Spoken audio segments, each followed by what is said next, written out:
We've got to take a serious walk around this car because it is absolutely mental, it's absolutely epic, and I love it instantly. And apparently there's only 4 in the world. It was launched at the Tokyo Auto Salon beginning of the year. We're halfway through the year now, and there's only 4 in the world, and this is one of 4. So that is super rare and super special. Anyway, it's based on the Suzuki Twin, which is a JDM tiny car that was only built from 2003 to 2005, 3 years, a K car, and it was also the first K car with a hybrid option. So it's something a little bit special there.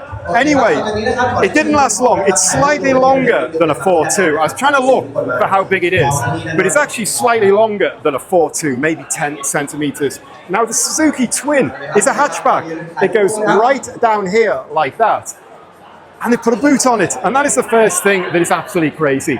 And the second thing I want to say is I've looked at it on the internet, I've seen pictures, I've seen video, and it looks awkward, it doesn't look that good. And some of the colours, there's some purple ones on Rocket Bunny's website, and it didn't look good, it looked really, really awkward. But as soon as you see it in the flesh, it is really, really impressive. It's absolutely amazing. And it's got pure Skyline wheels. I mean, there's people around everywhere, so I'm just going to have to kind of show you bits and go back and forth. Anyway, it's running on 15s, 165, 55, 15s. And I don't know where to start with this car. I really don't know where to start. There's a lot of people around the front. So we're going to go to the back because it's basically got a whole front and rear end on it. You can see that all that's left is the roof, the door, and even the body kit comes onto the door. So you've just got these bits here.